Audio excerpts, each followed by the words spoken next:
Hi friends, myself Umesh Sagar, your biology teacher. Today we are going to deal with study of pulse as well as the blood pressure and its type. ठीक आहे.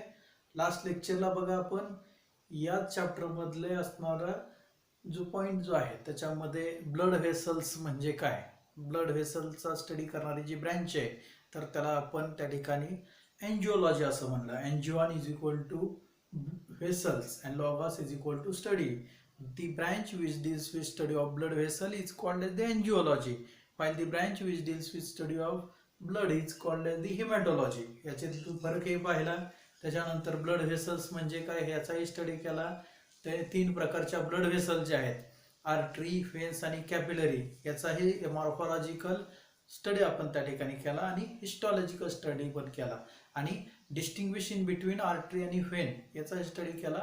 आज आपल्याला या ठिकाणी pulse म्हणजे काय आणि त्याचबरोबर ब्लड प्रेशर म्हणजे काय याचा या ठिकाणी स्टडी करायचा आहे. आता बघा, पल्स म्हणजे काय? The pressure wave that travels through arteries due to ventricular systole is called as the pulse.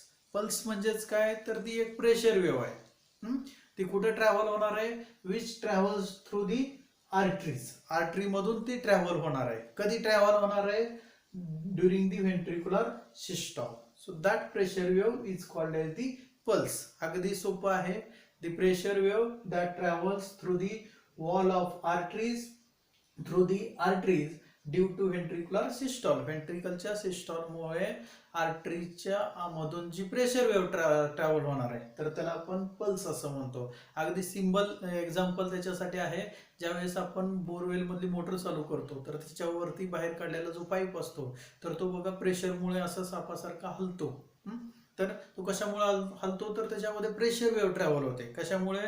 Due to the pressure of water. Like that the pressure wave which is traveled through the artery during the ventricular systole. व्हेंट्रिकलच्या सिस्टॉलमुळे ब्लडमुळे त्या ठिकाणी जी pressure wave निर्माण होते आर्टरीमध्ये त्याला आपण pulse असं म्हणतो.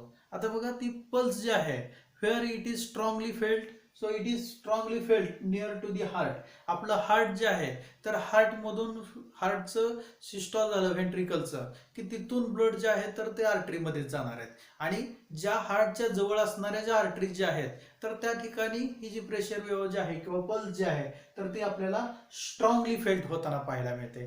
व्हाय it is weekly felt और which is weakest away from the heart.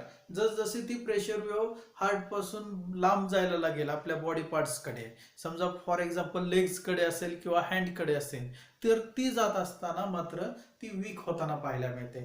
ती pulse become weakest when it travels up to the away from the heart, while which is strongest when it is near to the heart. आलं लक्षात? हार्टच्या जवळ असताना ती आपल्याला strong असलेली पाहायला मिळते पल्स आणि हार्ट पासून लांब जाईल तसे ती आर्टरीमध्ये पल्स जे आहे तर ते आपल्याला वीक होताना पाहायला मिळते. ठीक आहे.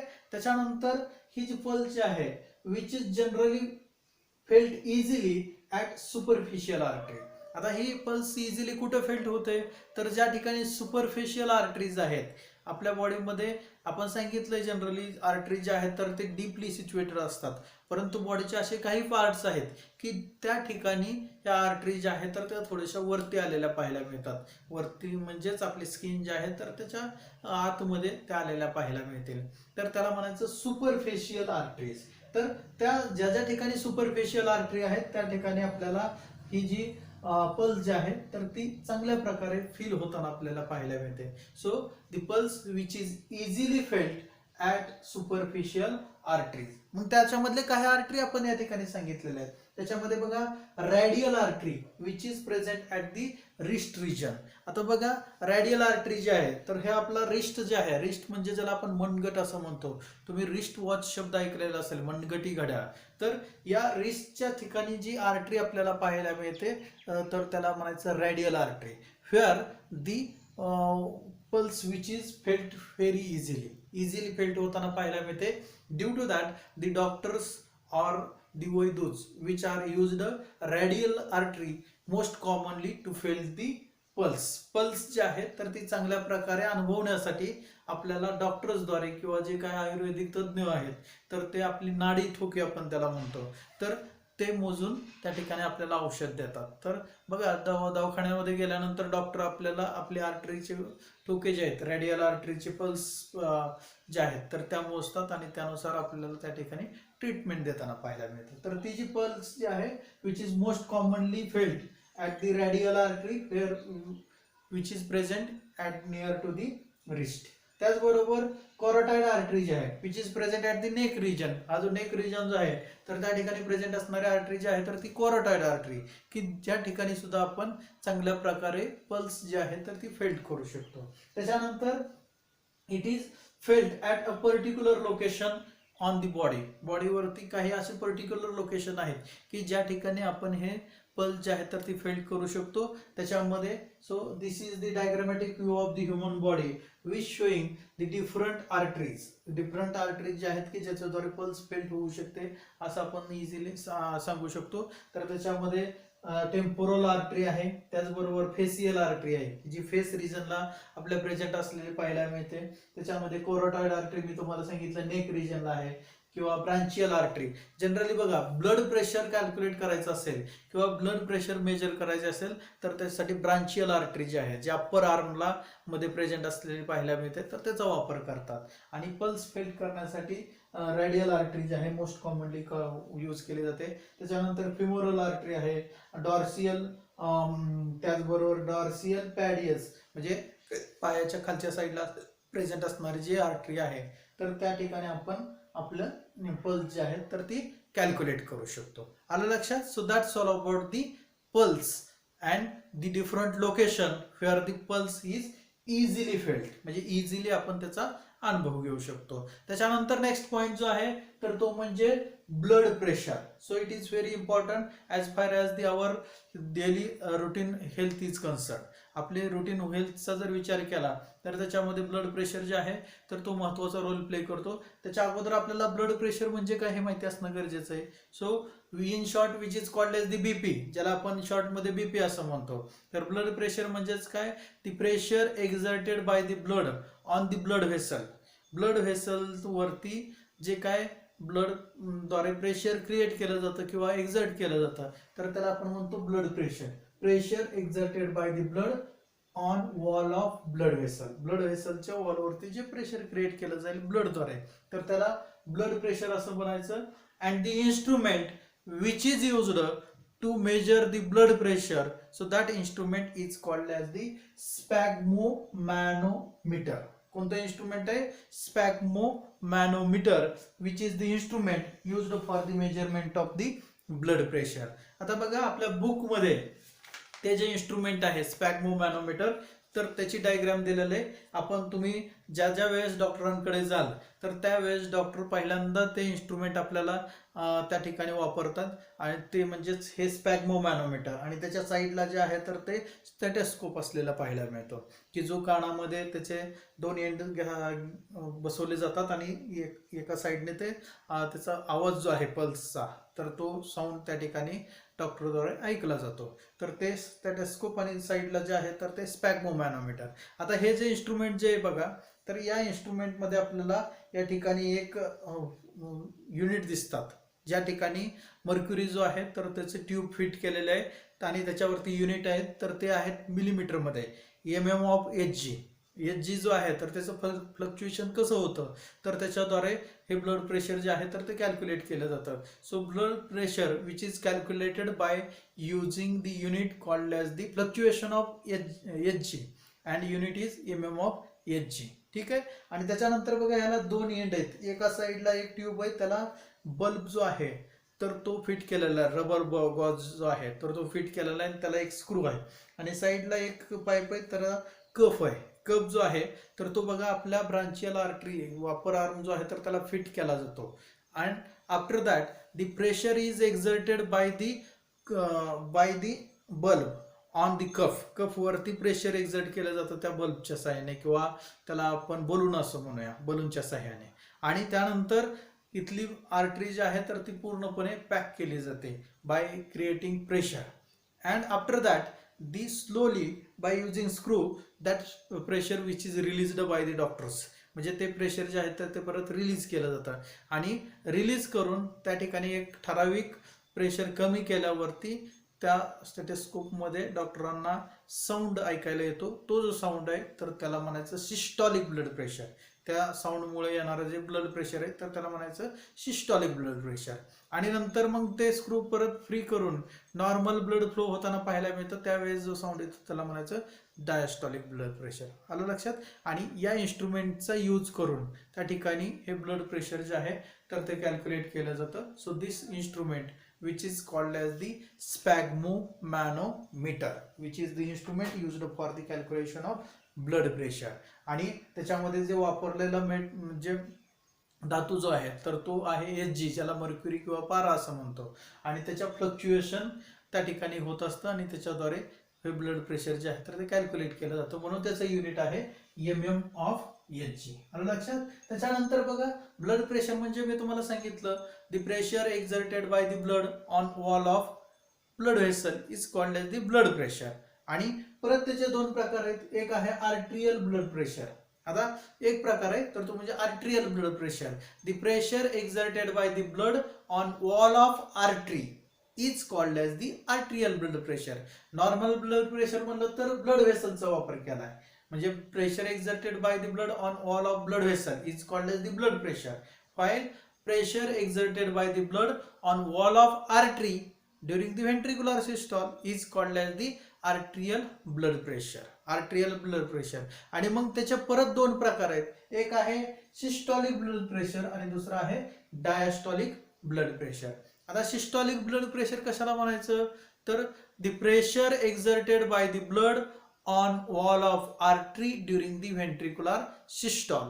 व्हेंट्रिकलचं सिस्टॉल झाल्यानंतर आर्टरीच्या वॉलवरती ब्लडद्वारे जे प्रेशर क्रिएट केलं जाईल तर त्याला म्हणतोय आपण सिस्टॉलिक ब्लड प्रेशर. आपण सांगितलंय the contraction of the ventricle is called as the ventricular systole while the relaxation of the ventricle is called as the ventricular diastole. मग ज्यावेळेस व्हेंट्रिकलचं सिस्टॉल होतं आणि त्यावेळेस आर्टरीच्या वॉलवरती जे प्रेशर क्रिएट केलं जाईल ब्लडद्वारे तर त्याला आपण म्हणतो सिस्टॉलिक ब्लड प्रेशर.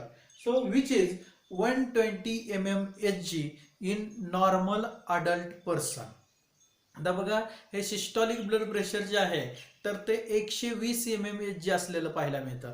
हे कुणामध्ये असतं नॉर्मल अडल्ट हेल्दी पर्सन जो आहे ज्याला कोणत्याही प्रकारचा डिसीज नाही तर अशा व्यक्तीमध्ये आपल्याला नॉर्मल सिस्टॉलिक ब्लड प्रेशर किती असलेलं पाहायला मिळेल 120 mmHg. while the pressure exerted by the blood on the wall of artery during the ventricular diastole is called as the diastolic blood pressure which is about 80 mmHg की जे 80 mmHg असलेलं पाहायला मिळतं. हे कधीचं आहे ज्यावेळेस व्हेंट्रिकलचं डायस्टॉल होतं तर त्यावेळेस आर्टरीच्या वॉलवरती जे प्रेशर ब्लडद्वारे क्रिएट केलं जाईल तर त्याला म्हणतो आपण डायस्टॉलिक ब्लड प्रेशर. आलं लक्षात. दोन प्रकार आहेत आर्टरियल ब्लड प्रेशरचे. एक आहे सिस्टॉलिक ब्लड प्रेशर आणि दुसरा आहे डायस्टॉलिक ब्लड प्रेशर. ठीक आहे. आणि ते लिहिण्याची जी पद्धत आहे blood pressure is equal to systolic blood pressure by the diastolic blood pressure. आणि मग ते लिहिताना so which is written is in the form of 120 by 80 mmHg. Here 120 is the systolic blood pressure while 80 is the diastolic blood pressure. So systolic blood pressure is the higher blood pressure in our body in normal person. Normal person मध्ये त्याच्या बॉडीमध्ये असणारं higher blood pressure जे आहे तर ते कोणतं असतं सिस्टॉलिक ब्लड प्रेशर आहे की जे किती आहे 120 mmHg. while the diastolic blood pressure is the lower blood pressure in the normal healthy person. So which is the lowest blood pressure in normal healthy person which is the adult one. आलं लक्षात. तर ते 80 mmHg असलेलं पाहायला मिळतं आणि ती लिहिण्याची पद्धत आहे 120 by 80 mmHg. आणि मग या दोन्ही मधला जो फरक आहे the difference between systolic blood pressure and diastolic blood pressure is called as pulse pressure. इथं लक्षात बघा. परत एकदा सांगतो the difference between systolic blood pressure and diastolic blood pressure is called as the pulse pressure. आता बघा systolic blood pressure किती सांगितलंय 120 mmHg आणि डायस्टोलिक ब्लड प्रेशर किती सांगितलंय 80 mmHg आणि त्याच्यातला डिफरन्स जर पाहिला तर तो किती आहे 40 mmHg. So which is called as the pulse pressure. हे जे आहे तर ते पल्स प्रेशर आपण त्याला म्हणतो. So there is variation in the blood pressure due to the different component or due to the different factors. There is variation in the blood pressure in the human body. Human बॉडीमध्ये वेगवेगळ्या फॅक्टरमुळे blood pressure जे आहे तर त्याच्यामध्ये फरक पडू शकतो. परंतु त्याच्यामुळे जे होणारे डिसऑर्डर जे आहेत तर त्याच्या मेन दोन प्रकार आहेत बघा. ब्लड प्रेशर वाढलं तर त्याला हायपरटेन्शन असं म्हणायचं. Hypertension is nothing but the abnormal increase in the blood pressure than the normal level. Normal level जे आहे तर त्यापेक्षा ब्लड प्रेशर वाढून ते ॲबनॉर्मल झालं तर त्याला आपण काय म्हणतोय which is called as the hypertension. आता नॉर्मल लेवल किती आहे सिस्टोलिक 120 आहे आणि डायस्टोलिक 80 mmHg आहे आणि ते वाढून साधारणतः ते ब्लड प्रेशर जे आहे तर ते सिस्टोलिक ब्लड प्रेशर 120 ऐवजी 140 किंवा त्यापेक्षा जास्त mmHg जर झालं आणि किंवा डायस्टोलिक ब्लड प्रेशर जे आहे 80 mmHg च्या वर जाऊन ते 90 किंवा 90 पेक्षा जास्त झालं तर अशी जी कंडिशन आहे तर त्याला आपण म्हणतो हायपरटेन्शन, ज्याला आपण उच्च रक्तदाब असं म्हणतो की जो त्या ठिकाणी ॲबनॉर्मॅलिटी समजला जातो. तसंच डायस्टोलिक ब्लड प्रेशर जे आहे तर ते सुद्धा 80 mm पेक्षा जास्त जात आहे आणि सिस्टोलिक सुद्धा 120 पेक्षा जास्त जात आहे आणि जास्त जाऊन ते 140 किंवा 140 सिस्टोलिक ब्लड प्रेशर आणि 90 हे डायस्टोलिक ब्लड प्रेशर तेवढं किंवा त्यापेक्षा जास्त झालं तर त्याला आपण म्हणतो हायपरटेन्शन. आणि दुसरा प्रकार आहे hypotension in which the decrease in the blood pressure than the normal level is takes place. म्हणजे नॉर्मल लेवलपेक्षा ब्लड प्रेशर जे आहे तर ते कमी झालं, ॲबनॉर्मली कमी झालं तर त्याला आपण काय म्हणतोय त्याला आपण हायपोटेन्शन असं म्हणतो. मग नॉर्मल लेवल आपण सांगितलंय ते 120 आणि 80 आहे तर त्याच्यामध्ये ते कमी होऊन सिस्टोलिक ब्लड प्रेशर हे 120 पेक्षा कमी होऊन 90 किंवा 90 पेक्षा कमी झालं तरी त्याला आपण हायपोटेन्शन असं म्हणणार आहे. किंवा डायस्टोलिक ब्लड प्रेशर जे आहे तर 80 पेक्षा कमी होऊन ते 60 किंवा 60 पेक्षा कमी झालं तर त्याला सुद्धा आपण हायपोटेन्शन असं म्हणणार आहे. And there are different factors which affecting the blood pressure. त्याच्यामध्ये बघा एज फॅक्टर आहे. According to age factor blood pressure increases as well as according to emotions. जर जास्त आपल्याला राग आलेला असेल तर त्यावेळेस सुद्धा ब्लड प्रेशर वाढतं किंवा जास्त आनंद झालेला असेल तर त्यावेळेस सुद्धा ब्लड प्रेशर वाढतं किंवा ऑबिसिटी जी आहे लठ्ठपणा जो आहे तर त्याच्यामुळे सुद्धा ब्लड प्रेशर वाढू शकतं किंवा ॲनेक्सिटी जे आहे तर त्याच्यामुळे सुद्धा ब्लड प्रेशर जे आहे तर ते वाढू शकतं. और blood pressure is directly proportional to the viscosity of blood. ब्लडच्या व्हिस्कॉसिटीवरती सुद्धा ब्लड प्रेशर जे आहे तर ते डिपेंड आहे.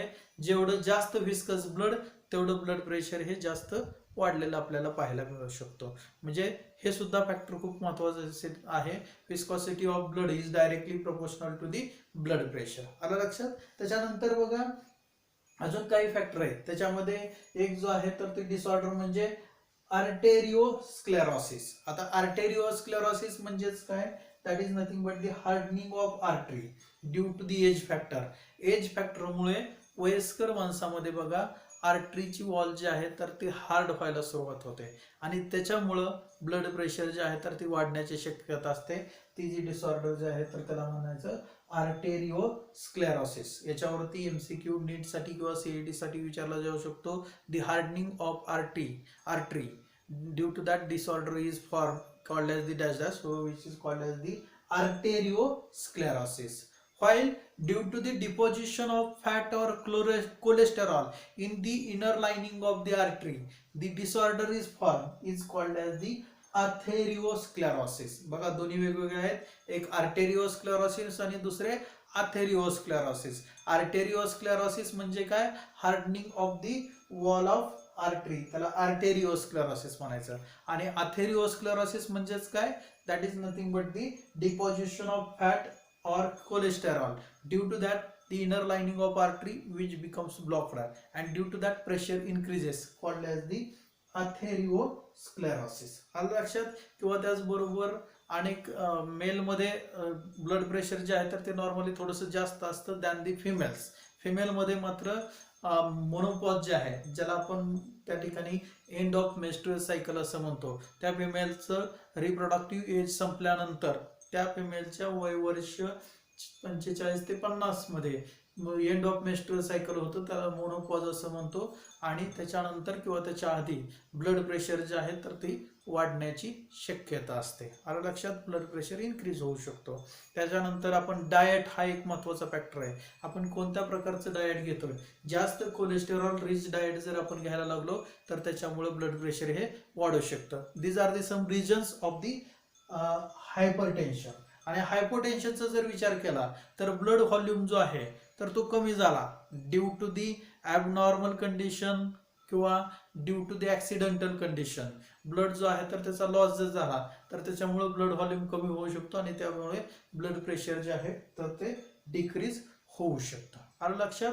तर हे काही डिसऑर्डर आहेत की ज्यामुळे त्या ठिकाणी ब्लड प्रेशर वाढू शकतं आणि ब्लड प्रेशर कमी होऊ शकतो. किंवा वेगवेगळे जे काय प्रॉब्लेम्स आहेत बॉडीमधले, कार्डियक प्रॉब्लेम जे आहेत तर त्याच्यामुळे सुद्धा ब्लड प्रेशर जे आहे कमी किंवा जास्त त्या ठिकाणी होऊ शकतं. किंवा रिनल प्रॉब्लेम्स असतील किडनीच्या संदर्भातले तर त्याच्यामुळे सुद्धा ब्लड प्रेशर कमी किंवा जास्त होऊ शकतं. किंवा व्हासोकॉन्स्ट्रिक्टर जे आहेत, for example ADH anti diuretic hormone किंवा व्हॅसोप्रेसिन आपण ज्याला म्हणतो, की जो व्हासोकॉन्स्ट्रिक्टर म्हणून काम करतो. व्हासोकॉन्स्ट्रिक्टर म्हणजेच काय, ब्लड व्हेसलला कॉन्ट्रॅक्ट करतो आणि त्याच्याद्वारे सुद्धा ब्लड प्रेशर जे आहे तर ते इन्क्रीज होऊ शकतं. तसंच व्हासोडायलेटर जे आहेत की ज्याच्यामुळे ब्लड व्हेसल जे आहेत तर ते डायलेट होतात आणि त्यामुळं ब्लड प्रेशर लो होण्याची सुद्धा शक्यता असते. Some hormones are there which affect the blood pressure while some diet problems are there, due to that blood pressure is affected. एवढं लक्षात ठेवा, सगळ्यांच्या बॉडीमध्ये ब्लड प्रेशर असतं, फक्त ते नॉर्मल लेवलपेक्षा वाढलं तर त्याला हायपरटेन्शन म्हणायचं आणि नॉर्मल लेवलपेक्षा कमी झालं तर त्याला हायपोटेन्शन असं म्हणायचं. ठीक आहे. So that's all about the today's lecture. याच्यामध्ये आपण पाहिलं पल्स म्हणजे काय, त्याच्यानंतर ती कुठं फेल्ट होते चांगल्या प्रकारे, त्याच्यानंतर वेगवेगळे पॉईंट्स कोणकोणते आहेत आपल्या बॉडीमध्ये की ज्या ठिकाणी आपल्याला पल्स ही चांगल्या प्रकारे फेल्ट होते. आणि त्याच्यानंतर आपण ब्लड प्रेशर म्हणजे काय, त्याच्यानंतर आर्ट्रियल ब्लड प्रेशर म्हणजे काय आणि त्याचे दोन टाईपचे आहेत, सिस्टॉलिक ब्लड प्रेशर आणि डायस्टॉलिक ब्लड प्रेशर, याचा स्टडी केला. त्याच्यानंतर पल्स प्रेशरचा स्टडी केला. त्याच्यानंतर कोणकोणते फॅक्टर ब्लड प्रेशरला अफेक्ट करतात तर त्याचाही स्टडी केला. आणि ब्लड प्रेशर मेजर करण्याचं इन्स्ट्रुमेंट जे आहे ज्याला आपण स्पॅग्मोमॅनोमीटर असं म्हणतो त्याचाही या ठिकाणी स्टडी केला. आणि त्याचं युनिट जे आहे mm/Hg तर त्याचाही स्टडी केला. ठीक आहे. या ठिकाणी आपण थांबूयात. थँक्यू. घरात राहा, सुरक्षित राहा आणि अभ्यास करा. ठीक आहे. थांबूयात आपण या ठिकाणी.